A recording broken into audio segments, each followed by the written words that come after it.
Okay, in this example, I'm just going to do one more example of a Hess's Law problem. The following reaction, calcium oxide and plus water goes to calcium hydroxide, can be formed out of these sub-reactions. So we're just going to go a little bit further here. We're going to say we're going to make 10 grams of calcium hydroxide in this reaction, and so we're going to figure out the energy change for the environment. So I'm going to first build the old reaction out of all of these half reactions, or all these sub-reactions I have, and then I'm going to look at the total energy change and we'll work from there. So the first thing I'm going to do is I'm going to use reaction 1. This is arbitrary, you can start anywhere you want, but to get calcium oxide on the left hand side. So if I need it here, there, then I'm going to reverse this reaction. So I'm just going to take the left side, make it the right side, and vice versa. So calcium oxide solid is going to be formed from calcium solid plus 1/2 of an oxygen molecule. The delta H for this reaction, since I've reversed it but haven't changed its size in any way, instead of being negative 643.9, will be positive 643.9.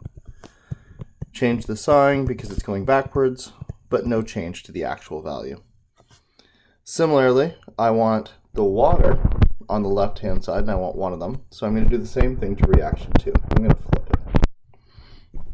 So if I put the H2O over here, then that means I'm going to have some H2 and 1/2 of an O2 over here. And again, I didn't do anything to the size of this reaction. All I did was change its direction. So it's going to be positive 285.8 kilojoules per mole.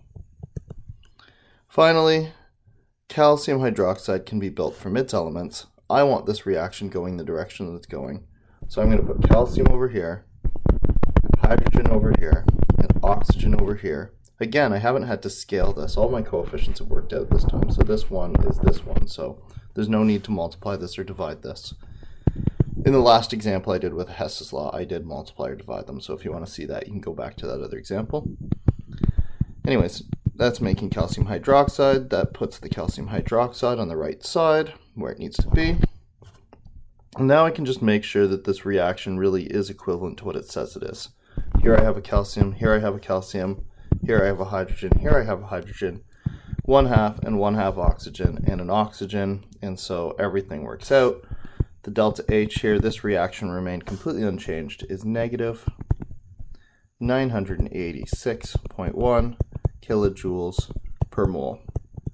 So now, recognizing that my overall reaction is the sum of these reactions, I can take the sum of their delta H's to get the delta H of my reaction.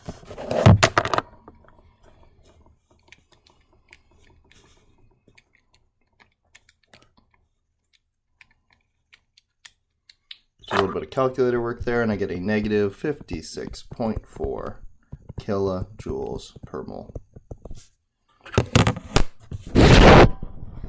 Now I said I was going to take this just a little bit further and predict the energy change of the environment, or the amount of heat, recognizing that heat is going to be the opposite of my change in chemical potential energy. Remember, I'm going down in potential energy here, which means that the energy coming out is available to the environment.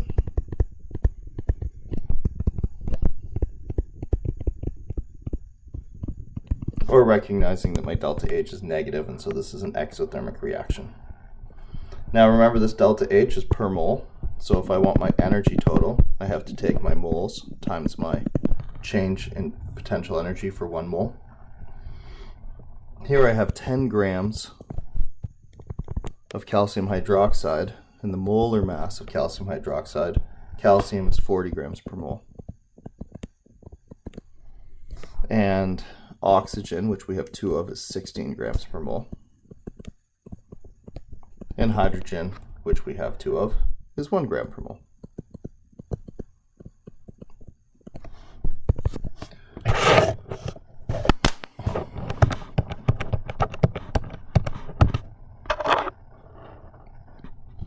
.74 grams per mole.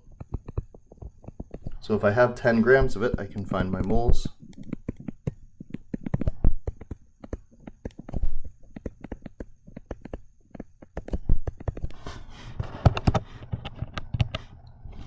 and I get 0.135 moles.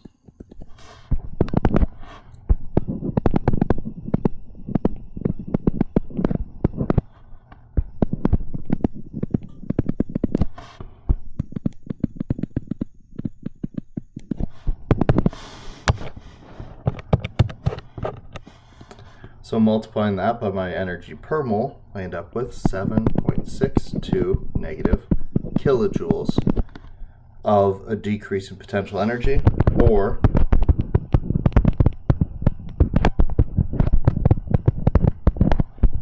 7.62 kilojoules that are now available to the environment. So that's just one more Hess's Law problem. I had an overall reaction. I could build out of sub-reactions. I pick individual species in the reaction and put them in the right spot, and then hope that all the reactions just work out. Once they do, I sum the delta H's. Remember, delta H is per mole, so we deal with the number of moles, and then we recognize that the question said change the environment, so we have to find Q, not the change in potential energy.